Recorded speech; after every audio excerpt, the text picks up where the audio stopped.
dikatakan ilmu itu diamalkan, yang nomor 2 amal. Terusnya ayat, wa may yakfur bittaghuti wa yu'min billah. Terusnya ayat tadi, barang siapa yang membersihkan, meninggalkan iman selain Allah dalam hati. Sapa sing imami, sapa sing bla bla bla bla bla.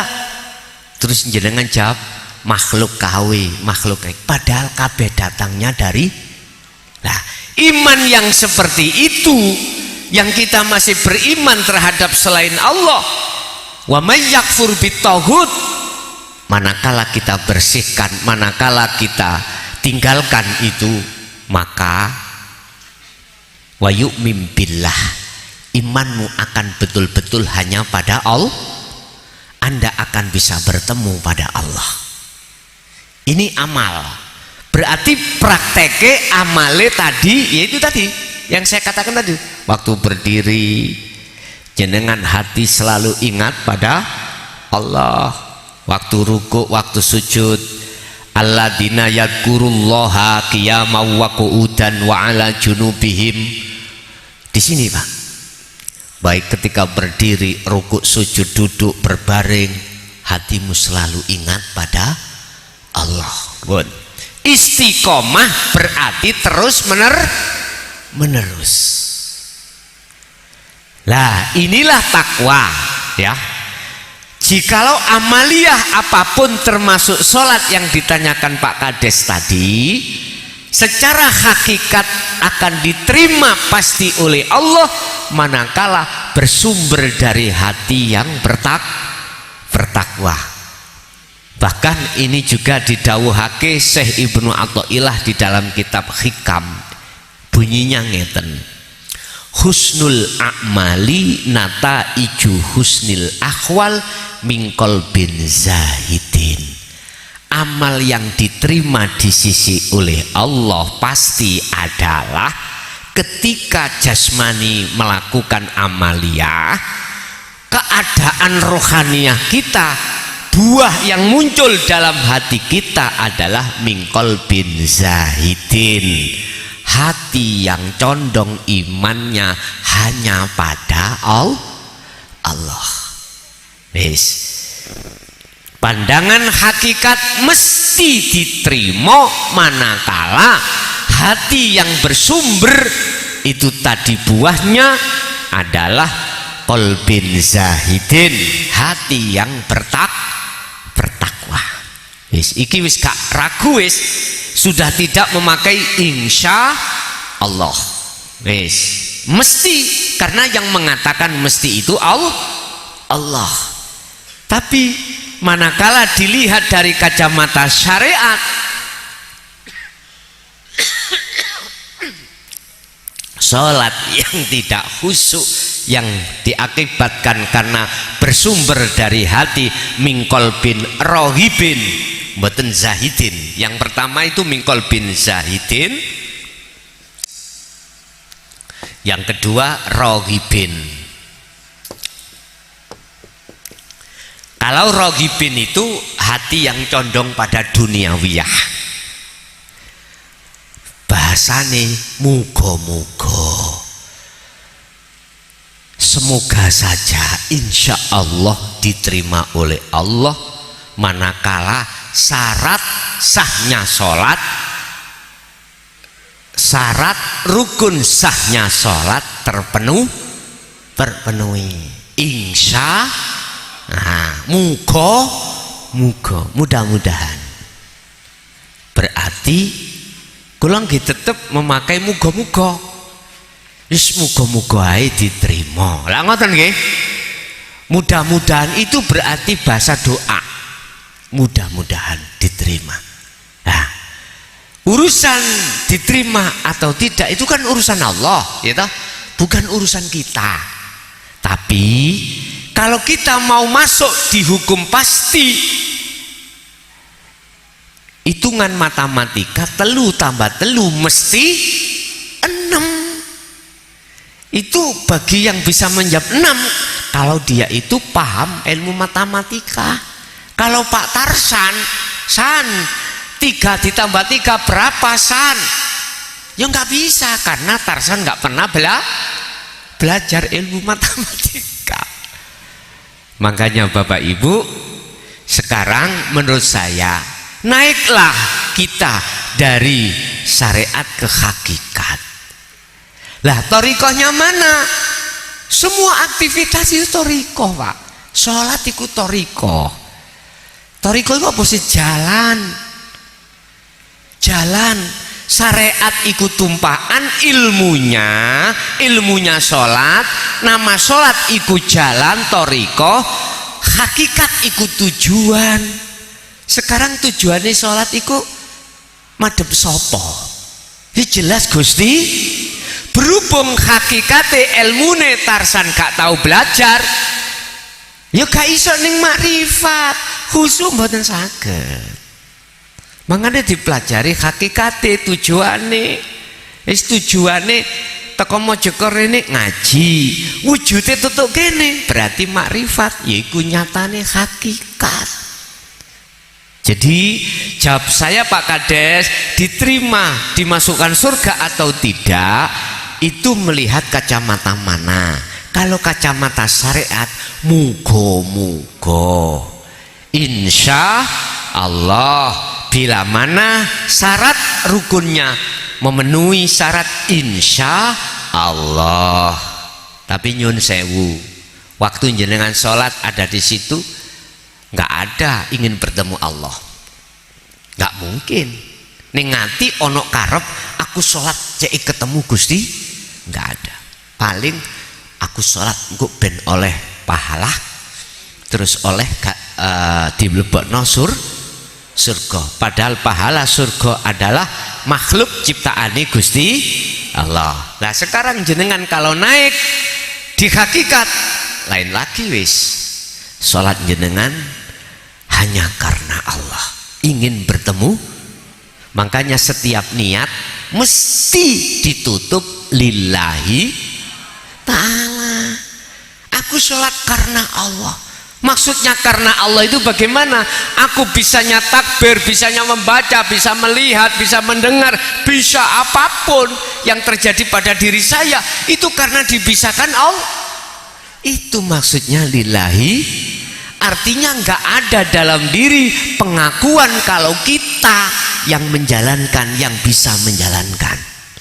Bisanya menjalankan itu karena Allah. Nah di situ. Yes, jadi cara kacamata hakikat pasti diterima manakala mingkol bin zahidin.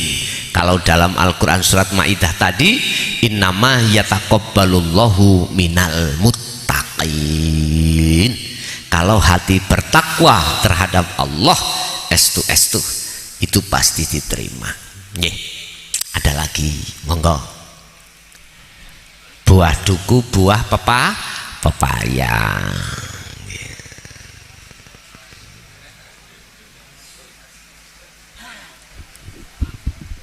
Bismillahirrahmanirrahim.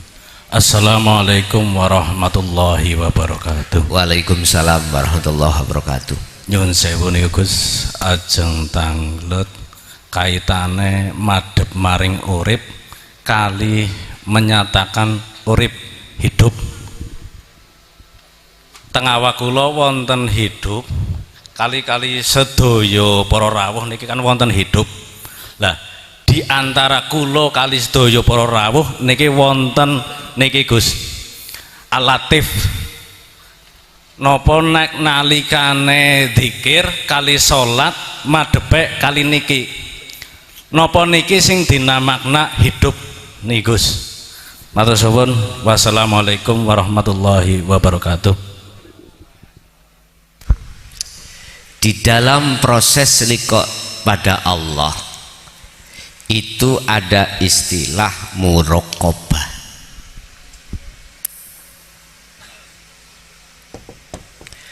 Ada istilah musyahadah.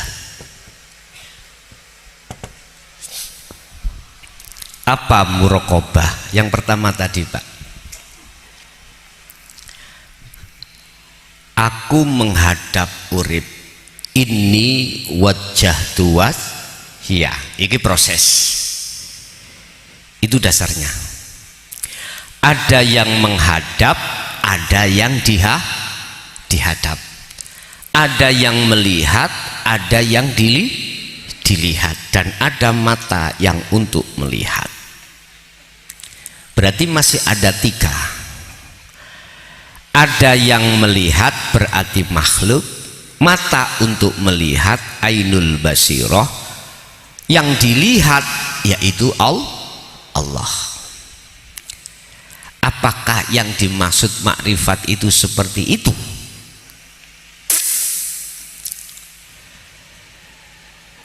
Prosesnya memang dari muraqabah,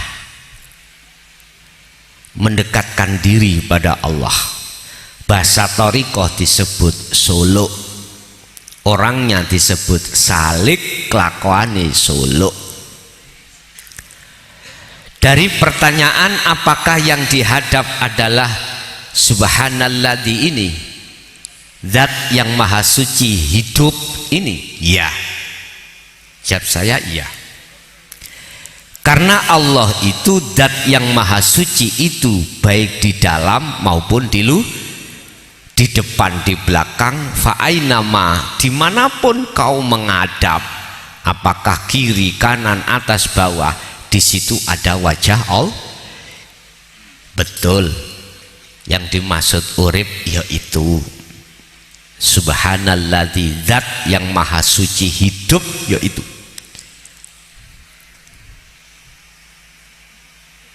Betul. Ketika disebut di muraqabah, dalam diri kita merasa, mohon maaf, merasa keakuan kita bisa melihat, bisa merapat, bisa mendekat terhadap Allah. Dan jangan berhenti, walaupun ini proses. Sehingga ketika saat apapun yang terjadi dalam hati jenengan iku ada rasa yang menterjadikan itu adalah Allah urip iki. Lah, ini makrifat yang paling rendah. Muraqabah sebagai proses si salik ketika suluk untuk usul nang Allah, untuk liqo pada Allah. Dan ini masih belum masuk di dalam persyaratan liqo bertemu Allah di surat Al-Kahfi ayat 110 tadi. Belum, ini proses. Makanya di dalam dzikir Sirul Asror kan ada tiga pos. Pertama su'aul basyiroh, ke ainul basyiroh, ke hakul basyiroh. Artinya rasa atau iman, kemudian melihat atau bertemu ketika menyatakan keakuannya Allah. Akhirnya disebut fana'u dzikri. Pun seiring berjalannya waktu Anda terus mengasah rasa, mengasah iman bahwasanya ini hidup ini adalah Allah, maka yang menilai cukup atau tidak kita di posisi rasa, di posisi su'aul basyiroh itu Allah. Nanti Anda akan dipindahkan dari su'aul basyiroh ke ainul basyiroh, dari rasa atau iman ke melihat atau bertemu. Terus dikatakan bertemu, maka la ibsorun wa mubsorun wa basorun.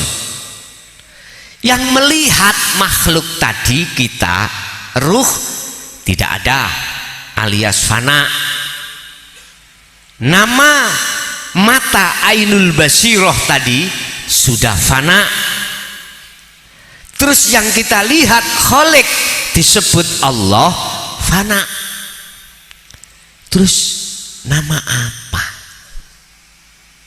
Sampean isok namanya apa iki? Paling tidak sampean ngomong kosong lah ngono ah. Kuwi ngomong kosong masalahnya ndeloke teko mripat iki.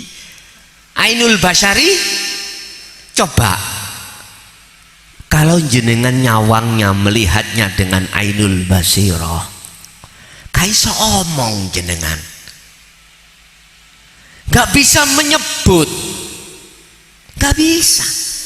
Bagaimana Anda bisa menyebut wong meripat iku wis gak ono? Si ruh yang tadinya menghadap melihat itu sudah nggak ada, nyebut piye? Bagaimana kita menyebut? Nggak bisa. Biar mudah Al-Quran turunkan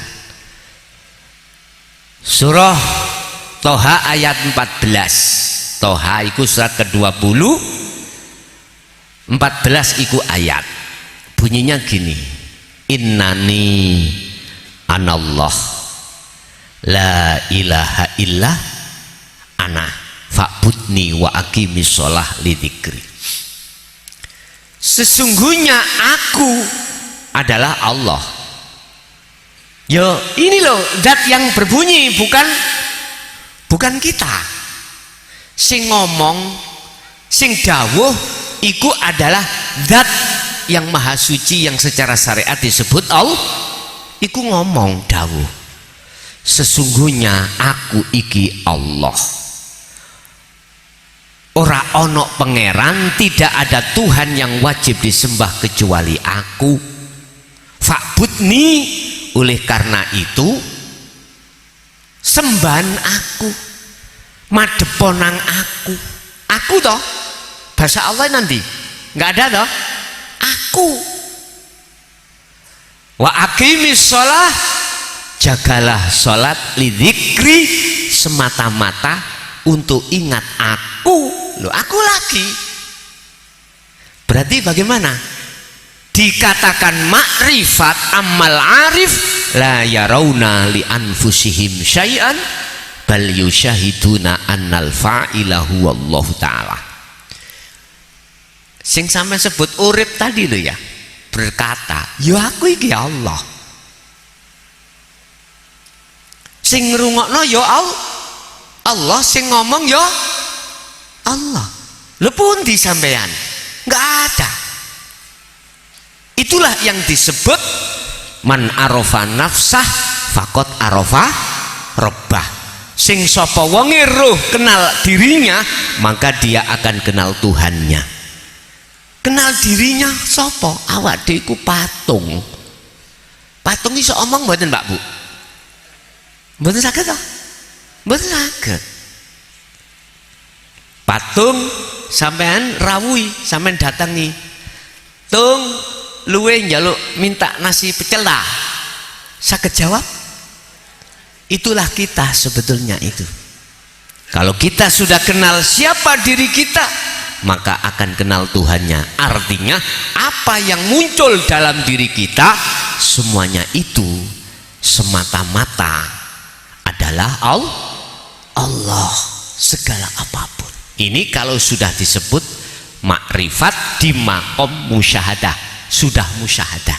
Musyahadah itu ahad, ahad itu tunggal. Kul huwallahu ahad. Ajarkan Muhammad tentang ahad terhadap umatmu. Lah tentang ana ingsun ada lagi surat Anbiya ayat 25. Wa ma arsalna min qablika mir rasulin illa nuhi ilaihi annahu. Muhammad, aku nggak pernah ngutus utusan sebelum kau, termasuk dirimu, jikalau tidak mau membahas tentang inti daripada wahyuku. Apa inti wahyu itu? La ilaha illa ana fa'budun. Terangkan Muhammad tentang legalitas, substansinya, makhluk syahidnya la ilaha illa ana ini. Bagaimana? Inilah Pak Bu sebagai dasar saya mengapa saya sampai 23 tahun kekeh mengajarkan tentang ini. Walaupun proses demi proses saya alami saya dipenjara 3 tahun 2010 11 12 tak lakoni lho ya, tak lakoni. Jadi Pak Kades kula niki mantan narapidana Pak Kades, termasuk saya mantan narapidana tahun 2010 11 12 13. Nggak apa-apa, tapi itu proses ya, proses. Toh pada akhirnya umat alhamdulillah sadar. Siapa yang membuat sadar? Ya Allah sendiri. Yang nggak bikin sadar sinten? Allah sendiri mengizini nafsu untuk mengikat ruhaniah kita. Makanya nggak ada yang perlu saya salahkan. Umpama saya dijiwit tangan kanan, ya saya kasihkan tangan kiri. Manakala iku laksana seperti itu. Bapak Ibu, jadi leres sing dimaksud hidup urip basa Jawa adalah subhanalladzi zat ya, zat hidup itu yang bahasa umum disebut Rob, pangeran, Tuhan, tapi secara Islam mengatakan Allah. Ada lagi, monggo.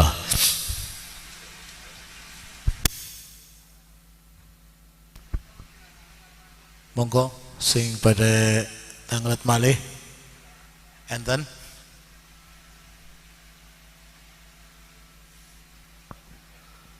Mumpung Gus saya teng mriki monggo. Di Purbalingga ya ini. Purbalingga. Itu mungkin 3 bulan 1 kali mungkin ya. Biasanya gitu, berpindah-pindah gitu. Kan lama Pak, 3 bulan kan lama, gitu. Makanya buah kudu, buah pepaya. Monggo.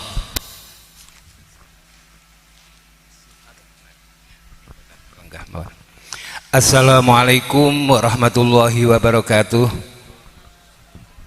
Nyuwun sewu Gus, derek penjelasan untuk bisa merasakan zikir rasa, apakah di situ diperlukan seorang pembimbing atau yang disebut mursyid. Terus untuk pertanyaan yang kedua berkenaan dengan dawuhipun Allah, wa nahnu aqrabu ilaihi minkum min hablil warid. Pertanyaanipun nyuwun sewu dipun jelasaken kenapa di situ Allah Subhanahu wa taala kok menggunakan bahasa wa nahnu boten wa ana. Nyuwun sewu matur nembah suwun. Matur suwun nggih. Bapak Ibu hadirin jamaah rahimakumullah. Mengapa di situ memakai nahnu? Padahal nahnu itu banyak kita. Masa Allah itu banyak? Katanya Allah itu ahad, esa, kok banyak, kok gak ana? Ngeten. Hidup yang ada pada diri kita si A si B ini secara lafdiyah kan banyak Pak, secara umum uripe kai itu lah gitu toh. Di situ ada amar perintah untuk ahadiyah, untuk masuk di dalam esa. Artinya lihatlah satu di dalam banyak. Artinya hidup itu ahadiyahkan, jadikan satu. Ini namanya ahadiyah. Kita mengatakan hidup itu satu, padahal umumnya banyak-banyak itu, manakala tidak menuduh hidup itu hidupnya si makhluk. Kita nafikan hidupnya makhluk sedap dihidupi Allah. Kita nafikan. Proses kan kita hidup karena dihidupi Allah lah gitu dah. Seakan-akan kita punya hak hidup lah gitu dah. Nah, iki nafikan, bersihkan.